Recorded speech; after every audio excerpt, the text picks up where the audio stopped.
Assalamualaikum warahmatullahi wabarakatuh. Alhamdulillah wassalatu wassalamu ala Rasulillah. Segala puji dan puja kehadirat Allah Subhanahu wa taala, juga salawat dan taslim kepada Nabi besar Muhammad sallallahu alaihi wa ala alihi wa sahbihi wasallam. Ketemu lagi teman-teman sekalian di hari Rabu siang seperti biasa. Kita membedah buku Riyadhus Shalihin ditulis oleh Imam Nawawi rahimahullah, buku yang sangat masyhur menyusun hadis-hadis yang mulia, dari hadis keutamaan agar mengerjakan atau keutamaan mengerjakan amal-amal saleh dan juga ancaman bagi yang mengerjakan kemaksiatan. Dan kita masih dalam bab yang sama seperti pekan lalu. Kita masuk di bab yang baru yaitu bab ke-55, bab tentang keutamaan zuhud di dunia, dorongan menyedikitkan kenikmatan dunia dan juga keutamaan orang-orang fakir. Sudah kami titik beratkan pada pertemuan yang lalu, saudaraku seiman, tentang zuhud itu sendiri. Banyak orang menyalahfahami tentang masalah zuhud. Mereka mendefinisikan zuhud itu adalah meninggalkan dunia untuk akhirat. Dan ini pemahaman yang diluruskan oleh para ulama. Karena zuhud bukan seperti itu. Zuhud adalah mendahulukan akhirat dari dunia. Jadi dia tidak melupakan bagian dari dunia. Tetap dia makan, minum, berpakaian, menikah, memiliki harta, memiliki prestasi-prestasi dunia. Selama itu halal, maka dibolehkan. Bahkan menunggangi prestasi terbaik dunia untuk mendapatkan yang terbaik di akhirat adalah bagian daripada syariat Allah Subhanahu wa taala.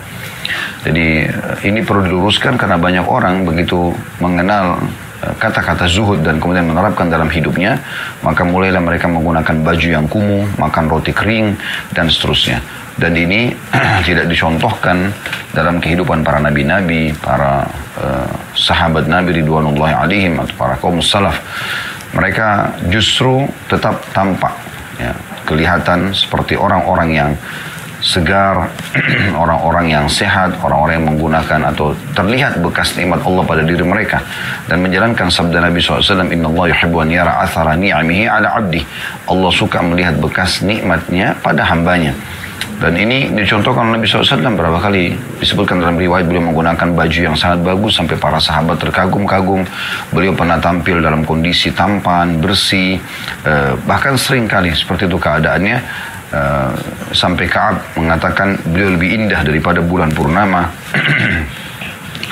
Begitu juga Nabi SAW terkenal sangat wangi, kalau bertemu dengan para sahabat, maka mereka menemukan bau wangi tersebut. Dan Nabi SAW mengatakan, cintakan dunia ini, dunia kalian kepadaku karena adanya wanita yang disayangi, ibu, istri, anak, perempuan, saudari, dan juga wangi-wangian gitu, Dan Allah Subhanahu wa taala secara fitrah membolehkan kita, bahkan memberikan kepada kita potensi. Hidung kita suka dengan bau yang wangi, mata kita suka dengan warna yang indah, kemudian pemandangan yang indah, telinga kita suka mendengarkan suara yang merdu, dan seterusnya. Kita pun suka dengan makanan yang manis, yang lezat. Ini semua menandakan kita boleh menikmati dunia itu. Tetapi kita tidak menjadikannya sebagai target. Kita menjadikan semua itu sebagai fasilitas untuk kita mendapatkan yang terbaik di akhirat. Jadi kita makan, minum yang enak, yang sehat, yang halal, thayyiban, halalan thayyibah, yang halal dan juga yang berkualitas, untuk kuat beribadah kepada Allah Subhanahu wa taala agar kita mendapatkan yang terbaik di akhirat sana. Kita juga mengejar prestasi dunia kita agar bisa menunggangi ijazah kita. Kalau di zaman-zaman kita kan ada ijazah formal agar kita bisa gunakan ijazah tersebut untuk bekerja, atau seseorang misalnya berbisnis sehingga dia punya usaha-usaha yang maju, kemudian tentu dengan cara yang halal, lalu kemudian dia tunggangi semua itu untuk mendapatkan yang terbaik di akhirat sana. Nah, ini yang dimaknakan dengan zuhud, dan kita sudah beristidlal dengan surah Al-Qasas, surah nomor 28 ayat 77 yang berbunyi, A'udzubillahi minasyaitonirrajim wabtaghi fima ataqallahu ad-daral akhirah wa la tansa nasibaka minad dunya. Kejarlah apa yang Allah janjikan untuk kalian di akhirat nanti, jangan lupakan bagian kalian dari dunia. Kita sudah membahas beberapa ayat Al-Quran yang menggambarkan tentang dunia ini hanya tempat sementara kita lalui.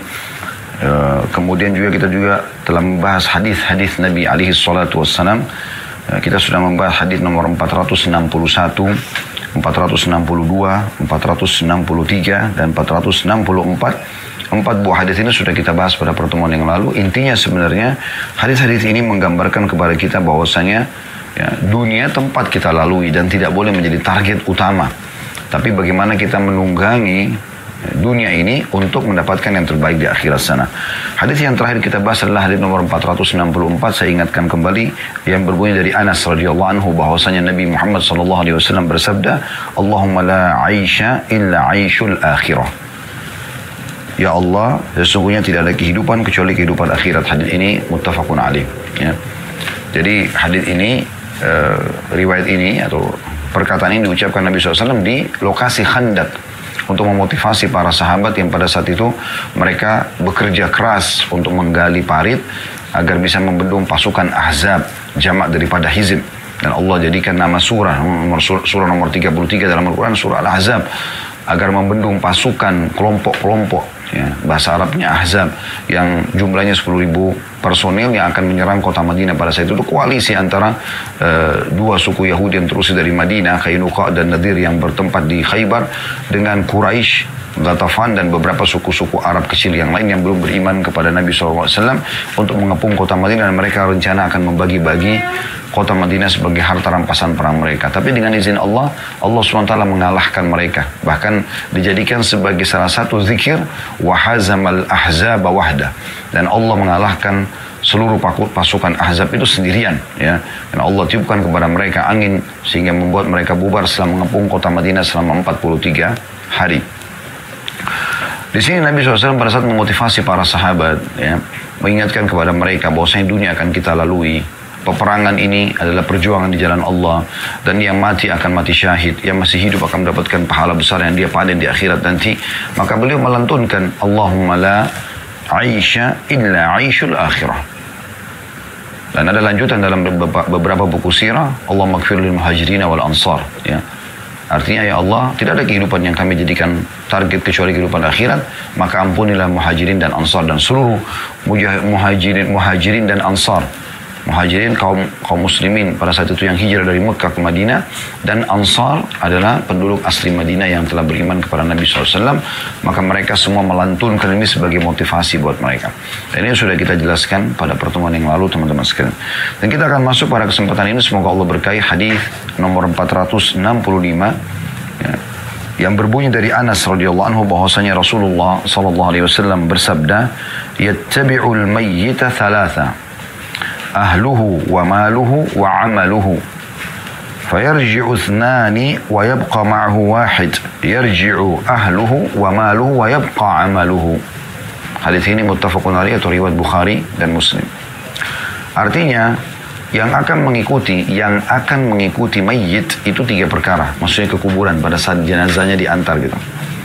Keluarganya, harta dan juga amalnya. Keluarga, harta dan amalnya. Lalu yang 2 kembali pulang dan tinggal yang 1 saja. Keluarga dan hartanya kembali pulang dan yang tinggal adalah amalnya. Hadis ini, teman-teman sekalian, termasuk hadis yang ringkas, padat, ya, dan memiliki banyak sekali faedah dan hikmah yang bisa kita ambil. Dan ini sangat tepat diletakkan oleh Imam Nawawi rahimahullah dalam bab zuhud, ya, karena memang mengingatkan kita bahwasanya dunia akan kita tinggalkan. Sehebat apapun saudaraku seiman, Anda menjaga kesehatan Anda, ya, Anda menjaga makanan, ya, minuman, udara, ya, semua yang sehat, ya, maka pada saat ajal datang Anda akan meninggal dunia. Bukan berarti dengan ini maknanya, oh berarti kalau gitu kita nggak usah lagi menjaga makanan, minuman, oksigen atau udara yang sehat itu, yang segar. Enggak, bukan itu maksudnya. Tapi yang kita ingin titik beratkan adalah orang akan meninggal dunia. Tentu ikhtiar untuk memiliki yang terbaik di dunia, makanan, minuman, adalah bagian daripada syariat sebagaimana sudah kami singgung tadi di awal pertemuan. Tetapi di sini, teman-teman sekalian, banyak orang lalai. Mereka berpikir mereka tidak akan mati.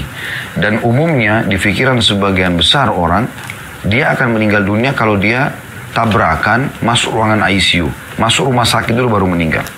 Padahal, teman-teman sekalian, kita bisa renungi bersama-sama. Kalau kita lihat rumah sakit, dimanapun rumah sakit yang dekat rumah Anda misalnya, atau sering Anda lewati, atau Anda pernah menjenguk orang sakit di sana. Kalau Anda lihat berapa jumlah pasien di dalam rumah sakit dan berapa jumlah orang yang ada di pinggir jalan, Anda akan temukan yang di pinggir jalan, yang lula lalang jauh lebih banyak jumlahnya dibandingkan orang yang dalam rumah sakit atau yang sedang dirawat.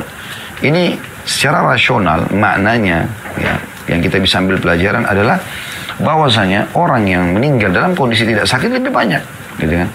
Berapa ruangan ICU di rumah sakit? Bisa dihitung jari, 1, 2, 3. Sebesar-besarnya rumah sakit tidak akan banyak ruangan ICU-nya, ruangan operasinya, gitu kan? Tidak banyak. Artinya banyak orang yang meninggal tanpa sebab itu. Tidur malam, pagi sudah ya, tidak bernyawa lagi jalan. Ya. Baik itu tiba-tiba dicabut ruhnya atau ada prosesi seperti tabrakan, ya, dibunuh orang dan seterusnya, yang akhirnya menjadi cerita bahan manusia, tapi intinya ya itu ajalnya sudah datang. Baik teman-teman sekalian, kita coba korek ya hikmah dan pelajaran faidah daripada hadis ini. Faidah yang pertama yang bisa kita ambil adalah potongan sabda Nabi SAW, yatba'ul mayyita thalath. Pada saat jenazah diantarkan, maka akan ikut 3 bersamanya ke kuburan itu. Ya. Makna 3 di sini, ya, artinya yang nyata, yang ikut dengan dia, dan memang ini akan menjadi sebuah bahan ya renungan. Karena ini yang paling nyata gitu. Bukan berarti tidak ada lagi selain 3 ini yang ikut bersama dari kuburan. Karena kan masih ada teman-teman dia yang ikut ke kuburan, tetangganya, kaum muslimin jemaah masjid yang ikut sholat di jenazahnya, gitu kan. Kan bisa saja gitu. Itu ikut bersama dengan dia ke kuburan.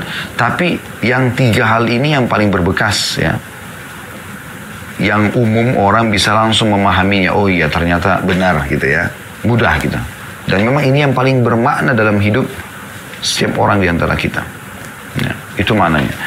Berarti bukan hanya 3 ini sebenarnya, tapi yang 3 ini yang paling besar pengaruhnya dan paling mudah difahami kalau disampaikan sebagai peringatan oleh baginda Nabi sallallahu alaihi wasallam. Kemudian pelajaran yang kedua, disebutkanlah 3 itu. Ahluhu wa maluhu wa amaluhu. Keluarganya, hartanya, dan amalnya. Umumnya dari 3 yang disebutkan Nabi SAW ini, memang ini dalam kehidupan kehidupan kita di dunia ini, umumnya ini memang urutannya gitu. Kebanyakan orang ya, mendahulukan keluarga, kemudian harta, baru amal. Kebanyakan orang seperti itu. Dia kalau sudah kepepet sekali, punya masalah-masalah yang berat misalnya, harta belum bisa atau tidak bisa bahkan menyelesaikan masalah itu, maka keluarga ini tempat dia bersandar. Dimulai dari istrinya yang tempat dia berbagi, melampiaskan rasa cintanya, kebutuhan biologisnya, kasih sayang, manja, dan seterusnya. Kebutuhan dia internal di rumah supaya dia mulai beraktivitas lagi besok dengan semangat ya. Anak-anak yang akan menjadi penyejuk matanya dia, akan mengharumkan nama dia pada saat dia berhasil mendidiknya dengan baik. Kemudian orang tuanya, tempat dia minta agar didoakan, ya, saran-saran, nasihat dan segala macam. Kemudian kerabat-kerabat secara umum, ya, yang mungkin dia sering berinteraksi sama mereka gitu. Kemudian baru harta. Harta juga menjadi target ya, di antara manusia umumnya gitu ya. Dan ini tidak salah kalau orang memang memiliki harta, yang penting sumbernya halal. Karena di hari kiamat nanti kita akan ditanya dari mana datangnya harta tersebut dan kemana dikeluarkan. Kemudian baru amal. Nah, kebanyakan orang memang seperti ini urutannya. Makanya Nabi SAW sebutkan urutan ini ya. Walaupun sebenarnya di antara 3 ini yang paling penting adalah amal. Karena Nabi SAW sekarang sedang ingin menyampaikan sebuah nasihat, saran gitu ya. Yang kalian selalu cenderung dahulukan keluarga kalian, harta kalian, dan amal kalian, nanti akan ada 2 yang kembali. Nah, ini urutannya kurang lebih seperti itu. Ya. Makanya Nabi SAW mengingatkan, ya, dan ini faedah yang ketiga yang bisa kita ambil, faedah ketiga yaitu fayarji'u ithnani wa yabqa ma'ahu wahid. Yarji'u ahluhu wa maluhu wa yabqa amaluhu. Ini faedah terakhir dari hadis. Akan pulang dua, keluarganya dan hartanya. Yang selama ini dia dahulukan di dunia, ya, ini akan pulang. Secinta-cintanya seorang istri kepada suaminya, orang tua pada anak, anak pada orang tua, ya, maka mereka tidak akan menginap bersama si mayit di kuburan. Mustahil gitu. Pasti mereka hanya sekedar mengantar sampai ke kuburan. Setelah itu mereka pulang. Istri kita, kalau seorang laki-laki meninggal, bisa menikah lagi sama laki-laki lain. Atau dia mengisi sisa umurnya dengan aktivitas dia umumnya. Dia sedih pada saat terjadi kematian tersebut. Tetapi kesedihan ini akan berlalu. Dia sedih misalnya di awal, dia menangis segala macam. Tapi terbukti dari sabda Nabi SAW memang ini hanya sebentar. Kenapa sebentar? Dia tidak akan tinggal di kuburan. Nggak ada dia ikut masuk ke liang lahat. Nggak mungkin. Dia bisa mati tertimpa tanah. Atau dia tidur di situ, ya, di kuburan. Nggak ada. Mereka pulang semua. Sedih ya, tapi tidak akan menemani si mayit. Tidak akan menemani si mayit. Demikian pula teman-teman sekalian hartanya. Mobil Ferrari, mobil Alphard, mobil apa saja yang mungkin bermerek, yang mungkin Anda lebih tahu dari kami tentang merek-merek dan harga-harga kendaraan yang mewah. Itu paling jauh bisa parkir di depan pagar kuburan. Tidak akan pernah bisa masuk ke dalam kuburan. Apalagi dimasukkan ke dalam liang lahat karena tidak berfungsi. Yang selama ini dia bangga dengan kendaraan tersebut, ya. Begitu juga dengan rumahnya, dia akan tinggalkan. Tapi di sini dimaksud adalah harta yang dibawa. Umumnya itu kendaraan. Umumnya itu adalah kendaraan. Jadi, karena ini kan dibawa itu, ya. Kalau rumah kan tidak dibawa, gitu. Tapi secara umum harta sama, semua ditinggalkan. Baju, sepatu, tas, apalah, anggap semuanya bermerek gitu. Rumah dan semua perabot rumah, ya. Sofa, ranjang, AC, kipas angin, kulkas, dispenser, freezer, apalah, ya. Lemari, ya. Pernak-pernik yang banyak di rumah misalnya, aksesoris rumah di ruang tamu, ya, kristal-kristal dan segala macam, semuanya akan ditinggal. Semuanya akan ditinggal, ya. Dan kita ambil pelajaran penting dari kasus dua hal yang ditinggal ini dan akan pulang gitu. Saya meninggalkan kita di kuburan, artinya bukan ini yang harus dijadikan sebagai target utama. Tetap kita mencintai keluarga kita, istri, suami, orang tua, anak, tapi kita tunggangi mereka untuk mendapatkan yang terbaik di akhirat sana. Seorang suami berbuat baik pada istrinya untuk mengejar akhirat supaya dapat pahala. Seorang istri juga begitu sama suaminya. Orang tua pada anak, anak pada orang tua, kerabat sama kerabatnya yang lainnya. Itu juga dengan harta. Bagaimana agar harta ini bisa, ya, bermanfaat di akhirat sana. Itulah statement Abdullah bin Mas'ud radhiyallahu anhu yang mulia. Beliau mengatakan, siapa yang bisa meletakkan hartanya di langit, lakukanlah, ya. Karena harta itu tidak akan dijangkau oleh tangan pencuri atau dimakan oleh rayap. Dan ini yang kami jadikan sebagai syiar dalam yayasan kami gitu. Letakkan hartamu di langit. Karena memang artinya sedekahkan. Sebelum tiba waktu nanti kau meninggal tidak akan bisa lagi disedekahkan. Kecuali memang ahli waris mau bersedekah. Dan itu sangat jarang. Mereka menggunakan harta yang Anda tinggalkan. Harta sebenarnya adalah harta yang kita keluarkan di masa hidup kita untuk akhirat kita. Dulu kalau sebuah kisah, ada seseorang orang kaya, sehingga saya di negeri Yaman terjadi pada saat itu. Kurang lebih kisahnya, dia selalu apa yang dia inginkan dia bisa dapatkan gitu ya. Tapi selama ini dia belum pernah memiliki amal saleh. Dia belum pernah memiliki amal saleh. Artinya tidak memiliki amal jariah. Dia tidak pernah bangun masjid, tidak pernah buat gali sumur, tidak pernah menyiapkan rumah untuk anak yatim. Tidak ada amal-amal jariah seperti itu. Dia tetap berdagang, tapi dia berikan kebutuhan keluarganya, segala macam. Umum seperti itu saja. Satu waktu teman-teman sekalian, dia lewat di satu perkebunan besar, perkebunan anggur. Dan di depan perkebunan anggur itu, pemilik kebun tersebut menjual anggur-anggur yang hasil panen di pinggir jalan gitu. Maka orang pada mampir beli. Dia pun melihat ada anggur yang sangat menarik buat dia gitu kan. Ya, maka dia membelinya. Dan cukup banyak yang dia beli. Kemudian dia bawa pulang ke rumah. Gitu. Setelah itu, dia bilang sama istri dan anaknya, saya akan pergi sholat dulu. Tanpa dia menyinggung tentang anggur itu. Dia letakkan, subhanallah, habis sholat, dia ada sedikit aktivitas, ngobrol sama beberapa jamaah, dia pulang ke rumah.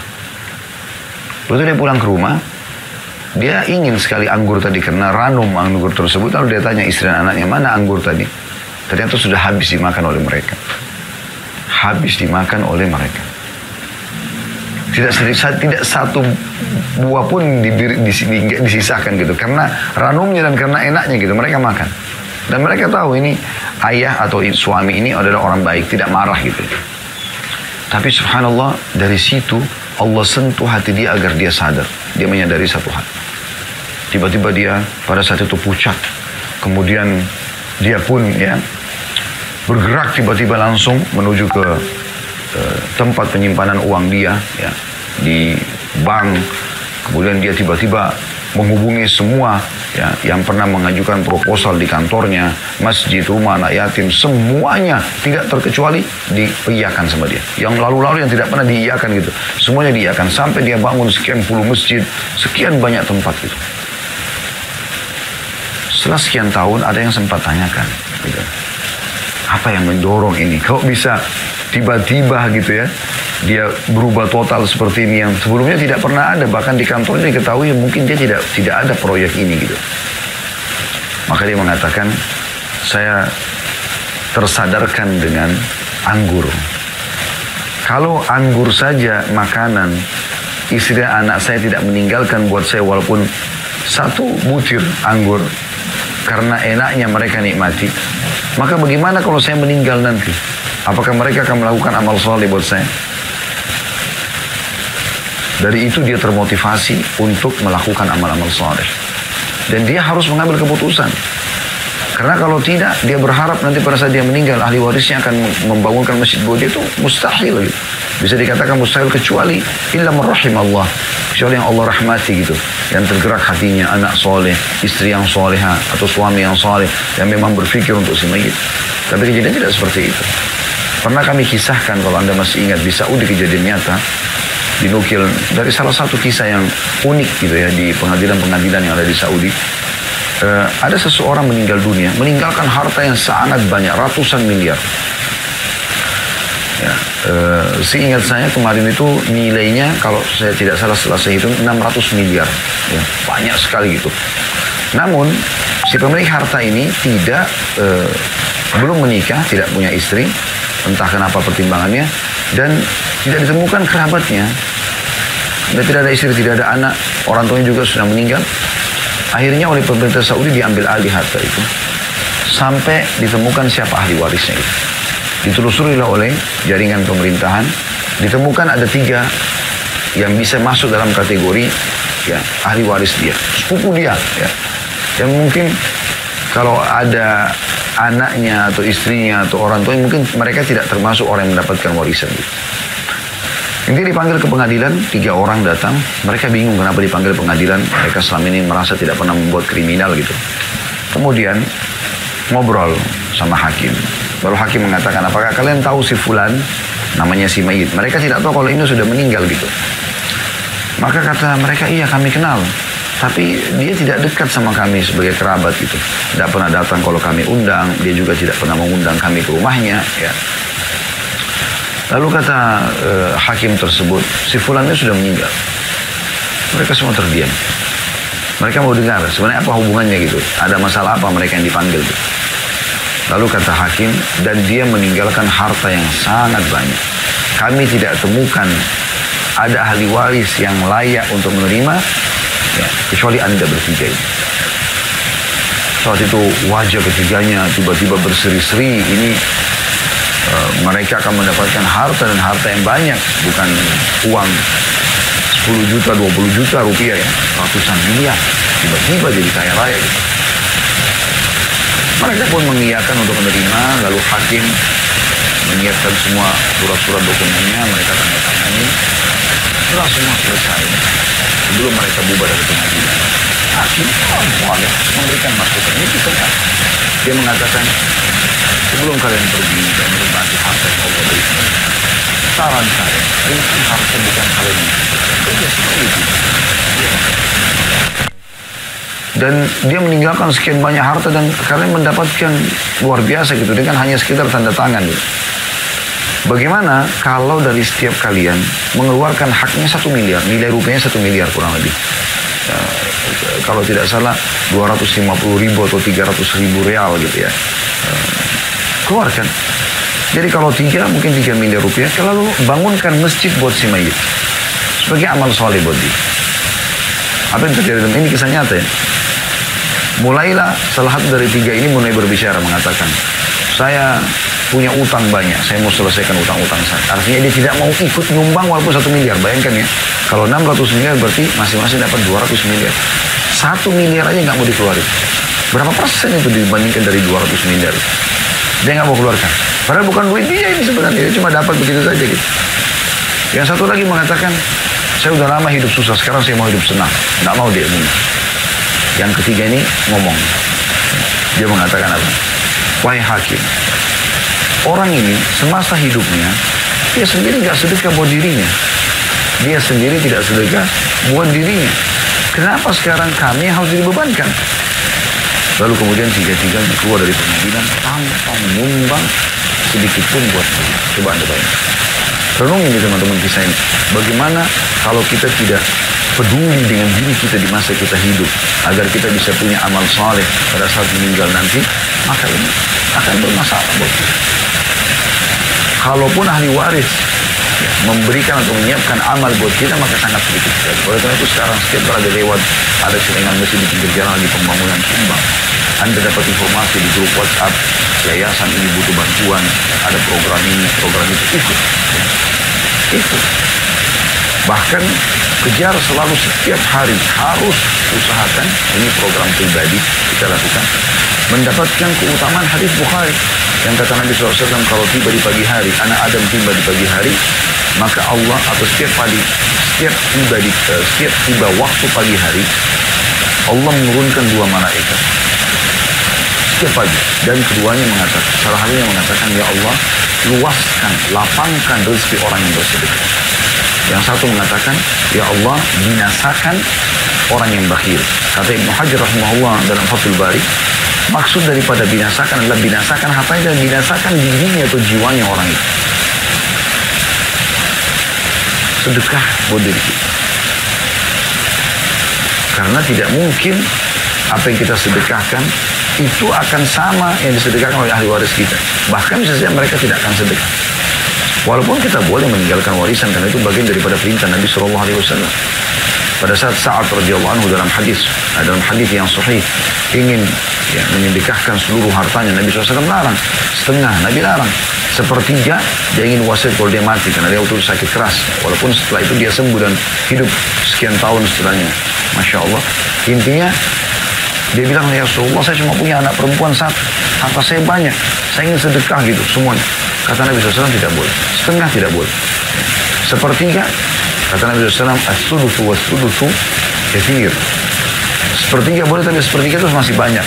Maka keluarlah di sini, boleh si calon mayit mewasiatkan sepertiga harta dia. Sepertiga harta dia. Dia wasiatkan untuk menambah amal soleh. Dan kata Nabi SAW, Allah telah mengizinkan sepertiga harta kalian untuk menambah amal-amal soleh kalian. Jadi boleh, tapi itu diwasiatkan, ditulis. Supaya ahli waris tahu. Nah, kalau mayit meninggalkan, diurus jenazahnya dulu, kemudian dibayarkan utangnya, dijalankan wasiatnya, ya, kemudian dibagi warisannya. Ini wasiatnya bisa dijalankan. Kata Nabi SAW, engkau meninggalkan kepada Sa'ad radhiyallahu anhu, kita lanjutkan hadisnya tadi, engkau meninggalkan keturunanmu dalam kondisi mereka mampu, lebih baik daripada mereka miskin, mengemis pada orang-orang. Tapi bukan semuanya ditinggalkan. Harus ada sesuatu yang Anda buat diri Anda sendiri. Nah, itu yang dimaksudkan ini peringatan.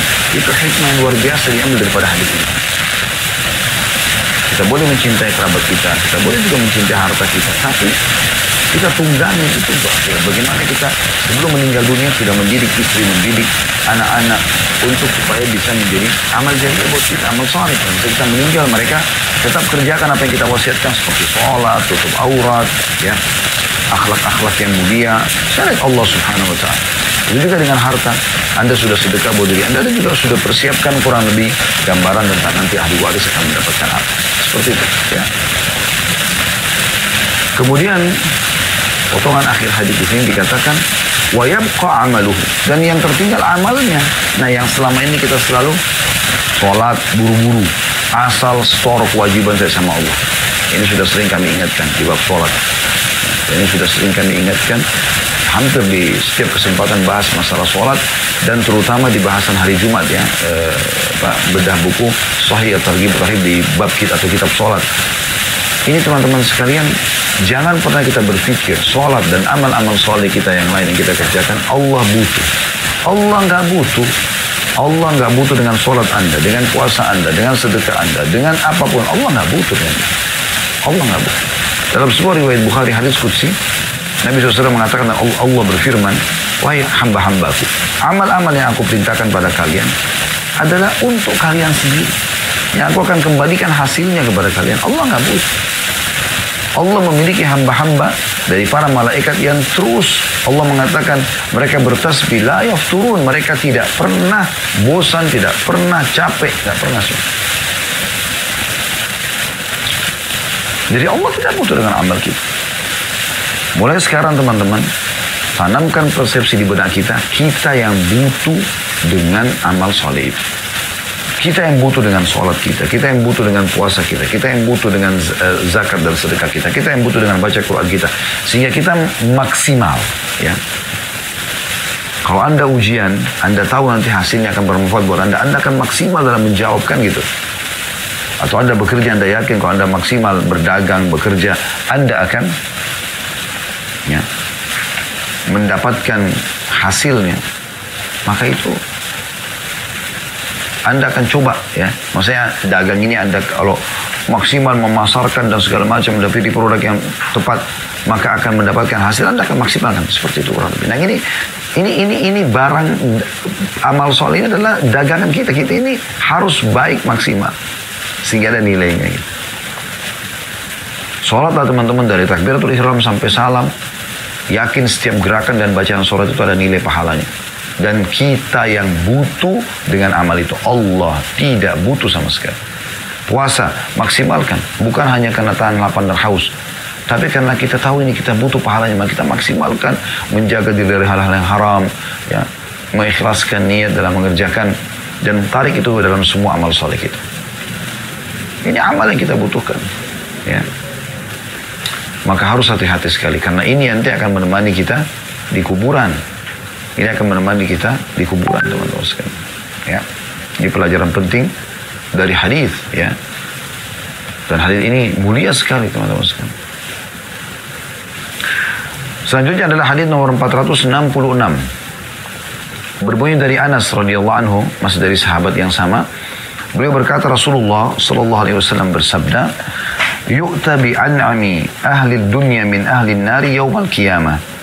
فيصبغ في النار صبغة ثم يقال يا ابن آدم هل رأيت خيرا قط هل مر بك نعيم قط فيقول لا والله يا ربي ويؤتى بأشد الناس بؤسا في الدنيا من أهل الجنة فيصبغ صبغة في الجنة فيقال له يا ابن آدم هل رأيت بؤسا قط هل مر بك شدة قط فيقول لا والله ما مر بي بؤس قط wala ra'aitu syiddatan qad. Hadis ini diriwayatkan oleh Imam Muslim. Hadis ini teman-teman sekalian mulia sekali. Dengar baik-baik terjemahnya dan kita akan syarah nanti atau kita akan jelaskan insyaAllah. Kata Nabi SAW, orang yang paling nikmat hidupnya di dunia dari penghuni neraka akan dihadirkan pada hari kiamat. Lalu dia dicelup di neraka dengan sekali celupan. Kemudian ditanya, dimasukkan, dikeluarkan langsung. Wahai anak Adam, Apakah kamu pernah melihat kebaikan? Apakah kamu pernah merasakan kenikmatan? Maka dia menjawab, tidak pernah demi Allah wahai Tuhanku. Dan orang yang paling menderita di dunia dari penghuni surga didatangkan. Lalu dia dicelupkan dengan sekali celupan ke dalam surga atau di dalam surga. Kemudian dia ditanya, wahai anak Adam, pernahkah kamu melihat satu penderitaan? Pernahkah kamu merasakan kesulitan? Maka dia menjawab, tidak demi Allah, aku tidak pernah merasakan penderitaan sedikit pun, dan aku tidak pernah melihat kesusahan sedikit pun. Hadits ini teman-teman sekalian, mengingatkan kepada kita tentang pentingnya setiap muslim peduli terhadap akhiratnya. Dan bagaimana apa yang Allah subhanahu wa ta'ala janjikan di akhirat sana jauh lebih baik. Dan dunia ini hanya dia tunggangi justru untuk mendapatkan yang terbaik di akhirat. Tadi sudah kita singgung ya, kalau anda ikut dari awal materi kita ini. Bagaimana harta, jabatan, fisik kita tunggangi semua itu. Umur yang Allah berikan, kesehatan, ini untuk mendapatkan yang terbaik di akhir sana. Kita gunakan di atas ketaatan kepada Allah subhanahu wa ta'ala. Jadilah suami yang baik, jadilah istri yang baik, jadilah orang tua yang baik, jadilah anak yang baik, jadilah tetangga yang baik, jadilah sahabat yang baik, jadilah atasan yang baik, jadilah bawahan yang baik, jadilah orang-orang yang baik, yang menunggangi semua yang sedang kita lalui, yang Allah takdirkan dalam kehidupan kita ini untuk mendapatkan yang terbaik di akhirat sana. Bahkan Islam datang teman-teman sekalian memberikan kepada kita sebuah tiket VIP yang semua kita bisa dapatkan itu. Semua kita bisa dapatkan. Apa itu? Niat. Niat. Ini luar biasa. Kalau anda renungi ya, saya coba renungi. Bagaimana caranya kita bisa menjangkau derajat orang-orang saleh sebelum kita? Saya sering kali duduk merenung sendiri gitu. Bagaimana dengan Abu Bakar, Umar, Uthman, Ali, Talha, Zubair, Abdurrahman bin Auf, Sa'ad bin Abi Waqqas, Sa'id bin Zaid, ya, Talha bin Ubaidillah, Zubair bin Awam, 10 orang yang jamin masuk surga dari sahabat Nabi Ridwanullah alaihim, dan yang lainnya dari kalangan para sahabat, Bilal bin Rabah, Suhaib al-Rumi, dan yang lainnya, Abu Hurairah, Anas bin Malik, ya. Dan begitu juga dengan tabi'in, Sufyan al-Thawri, Atha bin Abi Rabah, ya, Sa'id bin Jubair, Sa'id bin Musayyib, dan yang lainnya. Atha al-Khurasani, ya, Tawus. Mereka adalah orang-orang yang saleh. Ditambah lagi dengan imam-imam datang setelahnya, termasuk Imam Nawawi yang nulis buku ini. Meninggal di umur 40 tahun teman-teman sekalian, tapi karya ilmiahnya luar biasa. Dan sekian banyak para ulama yang telah mendahului kita. Bagaimana kita bisa menjangkau amal-amal mereka nih? Apa kita biarkan saja mereka kita akuin lebih tinggi derajat daripada kita tanpa ada sebuah upaya yang kita bisa lakukan? Tidak, saudaraku seiman. Mereka adalah orang-orang mulia. Allah telah pilih mereka. Allah berikan taufiknya kepada mereka. Tapi kita bisa bersama mereka. Anda kalau temukan, ya, sering Allah SWT menyebutkan dalam Al-Quran, ya, disuruh berdoa kepada Allah agar bisa, ya, bersama dengan orang-orang saleh sebelum kita. Seperti Nabi Yusuf AS mengatakan, wa alhiqni bis-shalihin, dan buatlah aku ini bisa menjangkau derajat orang-orang saleh itu. Coba renungi sabda Nabi SAW. Manusia ada 4 golongan. Yang pertama adalah yang paling baik ini, dan semoga Allah jadikan kita ini orang yang Allah karuniai ilmu dan harta. Udah faham agama, kaya raya. Lalu dia menghabiskan keduanya di jalan Allah. Ini pertama, dihabiskan di jalan Allah. Ya. Artinya ilmunya dia ajarkan di jalan Allah, hartanya juga habis diinfakkan di jalan Allah. Ini yang terbaik. Yang kedua, orang yang Allah karuniai harta tapi tanpa ilmu. Dia faham tapi nggak ada hartanya, miskin. Tapi apa yang terjadi teman-teman sekalian? Bagaimana caranya dia bisa mencapai derajatnya orang pertama ini? Dia nggak punya harta. Dia sudah bekerja dan segala macam, nggak ada. Yang satu ini udah pintar agama, sudah hafal Quran, banyak hadis yang dihafal, yang diamalkan dalam kehidupannya, dan tambah lagi dia sedekah dengan hartanya. Yang kedua dia cuma punya ilmu. Anggaplah sama ilmunya dengan kelompok yang pertama atau orang yang pertama ini. Tapi dia nggak punya harta. Yang pertama bangun masjid, rumah anak yatim, umrohin, hajiin orang, infak untuk jihad dan seterusnya. Yang kedua cuma bisa ngelihat. Bagaimana caranya dia bisa mencapai derajat orang ini? Ini yang saya bilang tiket VIP. Caranya adalah dia niatkan. Kata Nabi SAW, yang kedua adalah Allah karuniai ilmu tanpa harta. Namun dia berkata, ya Allah, dia niatkan dan dia berazam sama Tuhan, ya Allah, kalau seandainya engkau memberikan kepadaku seperti yang engkau berikan kelompok yang pertama tadi, orang yang dapat harta, ilmu dan harta itu, maka aku akan mengamalkan sama dengan dia. Tapi betul-betul tulus dari hatinya, memang betul-betul dia mau amalkan. Sekarang memang dia tidak punya harta, kalau Allah berikan dia akan lakukan. Apa kata Nabi SAW? Fahuma fi ajri sawa. Maka mereka berdua sama pahalanya. Coba, berarti kan ada celah di mana kita bisa mengejar mereka ini. Ada celahnya untuk menjadikan derajat kita di surga, walaupun amal kita tidak sama dengan amal-amal orang-orang sebelum kita. Mungkin karena kekurangan dan keterbatasan. Golongan yang ketiga ini buruk sebenarnya. Ini banyak terjadi. Orang yang Allah karuniai harta tapi tidak punya ilmu, nggak mau belajar agama, nggak mau tahu halal haram. Lalu dia ini habiskan di dalam kemaksiatan tentunya, diskotik, bar dan seterusnya, ya, foya-foya. Datang golongan keempat yang paling buruk. Tidak ada ilmunya, tidak ada hartanya. Udah miskin, udah bodoh miskin lagi. Ya. Lalu kemudian golongan keempat ini bukan melihat golongan kedua dan satu, tapi dia melihat golongan ketiga yang sibuk menghabiskan hartanya tanpa ilmu tadi di jalan maksiat kepada Allah. Lalu dia mengatakan, kalau seandainya saya diberikan seperti yang diberikan orang ini, orang ketiga, saya akan buat yang sama. Dengan niatnya itu, kata Nabi SAW, fahuma fi wazri sawa, maka mereka sama dosanya. Coba bahayanya ini. Bahaya sekali ini teman-teman sekalian.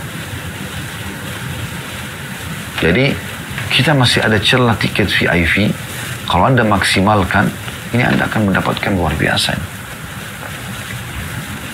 Dan kata Nabi SAW, man hamma bihasanatin walam ya'malha, siapa yang niat untuk mengamalkan satu amal soleh dan dia tidak sempat mengerjakannya, kutiba lahu hasanatun kamilah, dicatatkan baginya satu pahala lengkap.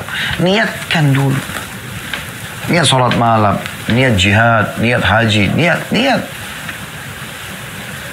Dia tidak sempat kerjakan, dicatatkan satu pahala lengkap. Fa'in amilah, kalau dia kerjakan apa yang dia niatkan, dia bangun tengah malam, dia sholat malam, betul ada kesempatan jihad, dia jihad, ada kesempatan haji, dia haji, kesempatan sedekah, dia sedekah, terus. Kutiba lahu asyru adha'afiha ila 700 di'fin. Dicatatkan baginya 10 kali lipat pahala sampai 700 kali lipat, tergantung kadar keikhlasannya. Waman hamma bisayyi'atin, dan sebaliknya siapa yang niat untuk mengerjakan satu dosa, ya, walam ya'malha, dan dia tidak jadi kerjakan, kutiba lahu hasanatun kamil, diberikan untuknya satu pahala. Jadi kalau orang niat dosa tapi dia batalkan karena Allah, bukan karena halangan duniawi, bukan karena banjir, bukan karena tidak ada kesempatan, tidak, dia betul-betul tinggalkan karena Allah, dicatatkan baginya satu pahala. Fa'in amilah, dan kalau dia kerjakan dosa yang dia niatkan, kutiba lahu sayyi'atun wahidah, dicatatkan baginya satu dosa saja. Ini tiket VIP teman-teman sekalian. Niatkan agar Anda bisa bersama dengan orang-orang saleh itu. Niatkan. Saya kadang-kadang menyampaikan, ya Allah, telah pergi hamba-hambamu ini, ahli zikir, ahli doa, ahli jihad, para sahabat Nabi ridwanullahi alaihim, ke derajat tertinggi dunia dan akhirat. Maka alhiqni bihim, alhiqni bisalihin birahmatika, jangkaukan aku ke derajat mereka dengan rahmatmu, dengan rahmat Allah. Karena kita siapa? Kita nggak bakal mampu. Tapi itu hal yang penting teman-teman sekalian. Kesempatan kita untuk mendapat derajat terbaik di akhirat adalah sekarang di dunia ini. Kita kembali kepada hadis kita. Faedah yang pertama yang bisa kita ambil dari hadis adalah potongan hadis Nabi SAW, yu'ta bi an'ami ahli dunya min ahli nari yawmal qiyamah. Fayusbagu fin nari sibghatan thumma yuqalu ya ibna Adam hal ra'aita khairan qat, hal marra bika na'imun qat, fayaqulu la wallahi ya Rabbi. Ini faedah pertama dari hadis. Artinya akan didatangkan orang yang paling besar nikmatnya di dunia. Anggap dia lahir di istana sebagai anak raja. Dari kecil sudah status sosialnya, ekonominya semuanya baik. Ya. Tapi dia ahli neraka, orang kafir. Ditantangkan hari kiamat. Selama di dunia, kalau zaman kita sekarang istana, mobil, segala macam merek-merek terkenal dia bisa beli, dia bisa milikin. Ya. Kalaupun berobat dokter, maka dokter yang terbaik, termahal. Didatangkan pada hari kiamat nanti. Karena dia meninggal dalam keadaan kafir. Lalu dicelupkan, kata Nabi SAW, satu celupan ke neraka. Lalu dikeluarkan. Sekali saja, berapa detik aja, lalu dikeluarkan. Kemudian akan ditanyakan kepada dia oleh Allah Azza wa Jalla, apakah kamu pernah lihat kebaikan selama ini? Pernah gak kamu melihat pemandangan indah, rumah yang, istana yang bagus, makanan, kamu pernah rasakan makanan yang enak? Pernah gak kamu merasakan nikmat? Ya. Apa kata dia? Di sini diceritakan, dia mengatakan, tidak, demi Allah wahai Tuhanku. Di sini bukan dia bohong teman-teman sekalian, bukan dia mengatakan, oh tidak demi Allah, apa namanya, saya tidak pernah lihat. Sebenarnya dia tahu, dia pernah rasakan, tapi semua itu hilang seketika dengan satu celupan di neraka. Berarti Anda bisa bayangkan bagaimana dahsyatnya neraka yang selama ini dianggap remeh oleh sebagian orang. Terus saja dalam pelanggaran agama yang tidak jelas. Padahal pada saat orang kerjakan perbuatan haram dalam agama itu, apakah riba, apakah perzinahan, apakah penipuan, apakah ghibah, apakah fitnah, atau yang lainnya, Allah buat hidupnya tidak tenang. Supaya dia taubat. Tapi ada orang tidak mau tahu. Terus saja dalam kemaksiatan sampai akhirnya Allah hukum. Dan berat kalau sudah dibawa ke akhirat. Selesaikan di dunia. Jangan bawa ke akhirat. Bahaya sekali. Karena di sana tidak ada lagi kesempatan untuk memperbaiki atau kembali, nggak ada lagi. Nggak mungkin gitu. Maka ini pelajaran penting teman-teman sekalian, bahwasanya neraka itu menghilangkan semua nikmat dunia dengan satu celupan. Bagaimana dengan orang yang khalidina fiha, kekal di dalamnya? Ya, orang-orang kafir, orang munafik, orang musyrik, atau usatul mukminin, orang mukmin yang bermaksiat tapi dia lebih banyak dosanya, jadi masuk neraka dulu. Ini aja juga berat, misalnya cuma sehari. Di sini digambarkan satu celupan, hitungan detik dikeluarkan, hilang semua yang dia pernah rasakan dari nikmat dunia. Coba bayangkan. Jangan main-main soal ini teman-teman sekalian, jangan main-main. Allah telah memudahkan saya untuk mengingatkan diri saya di kesempatan ini, dan juga teman-teman diingatkan, baik yang secara langsung ataupun ada yang akan mendengarkan nanti siaran ulangnya. Allah sampaikan kepada kita teman-teman sekalian agar kita engah.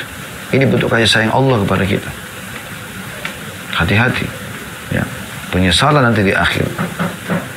Sebelum tiba itu, Allah masih kasih kesempatan kuping kita mendengar sekarang, hati nurani kita masih bisa merenungi, mencerna, ya.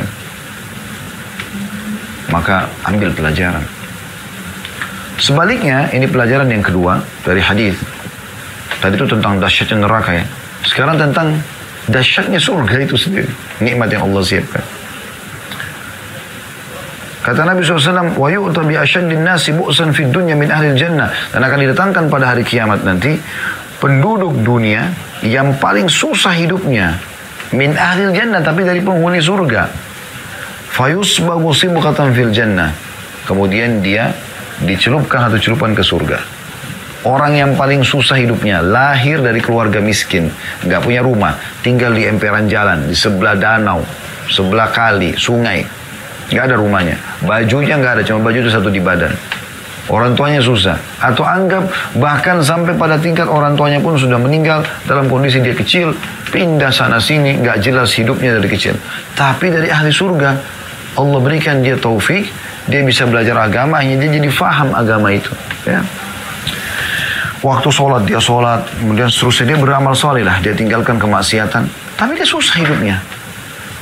Apa yang terjadi? Dia akan didatangkan hari kiamat, bukan fil jannah, dicelupkan satu celupan di surga, lalu diangkat. Selama hidupnya di dunia ini puluhan tahun, makan susah, ya, pakaian susah, semua susah. Bahkan tidak punya tempat tinggal, kena hujan, basah kuyup dan seterusnya. Nggak punya nama di masyarakat, nggak dipandang oleh orang. Fayuqalu lahu ya ibna Adam, lalu dikatakan kepada dia oleh Allah Azza wa Jalla, wahai anak Adam, hal ra'aita bu'san qad, kau pernah lihat kesulitan nggak selama ini? Wa hal marra bika syiddatun qad, pernah nggak kau alami sekali aja kesulitan? Padahal orang ini selama hidupnya susah gitu. Asyaddu bu'san dalam hadis dikatakan. Asyadun nasi bu'san. Orang yang paling berat hidupnya, paling susah gitu. Ditanya, pernah nggak lewat dalam hidupmu kesusahan? Dengan satu celupan di dunia. Satu celupan di surga. Dia mengatakan, la, ya. Dia mengatakan, fayaqulu la wallahi ma marra bi bu'sun qattun wala ra'aitu shiddatan qatt. Tidak demi Allah. Tidak pernah terlintas tidak pernah aku lihat kesulitan dan tidak pernah aku rasakan kesulitan dan tidak pernah aku lihat kesulitan itu. Apa maksudnya? Beratnya kehidupan di dunia ini akan hilang semua teman-teman sekalian hanya dengan satu celupan di surga. Ini luar biasa keutamanya. Luar biasa. Ya. Dan ini subhanallah di depan mata kita bisa lihat ya. Nyata kita bisa lihat teman-teman sekalian. Saya berapa kali atau sering, mungkin Anda juga bisa lakukan itu. Kalau pas azan, kayak waktu duhur tadi misalnya Anda lagi di jalan, Anda mampir coba sholat di masjid. Coba Anda lihat, siapa yang sholat di masjid itu? Kalau orang-orang yang mampir, tukang bakso, gorengan, ya. Orang-orang yang susah mungkin di masyarakat tidak dipandang gitu. Tidak punya kedudukan. Mampir sholat, azan mereka sholat. Bahkan subhanallah sarungnya, kopiahnya ditaruh di gerobaknya gitu. Dikeluarkan, saya pernah lihat itu, Masya Allah gitu. Yang dia peduli benar dengan sholatnya itu. Padahal dia butuh untuk menghidupi diri dia, tapi dia sholat dulu, habis itu baru dia dagang lagi. Sementara orang yang pakai mobil-mobil mewah, semuanya lula lalang depan masjid, tidak ada yang mampir sholat. Depan mata kita bisa lihat. Mereka susah hidup di dunia, tapi nanti amal-amal mereka ini akan bermanfaat buat mereka. Ini pelajaran penting yang bisa kita ambil dari hadis kita, dan insya Allah kita akan lanjutkan pertemuan akan datang nanti dengan hadis nomor 467 biidznillah ta'ala, masih berhubungan dengan masalah zuhud.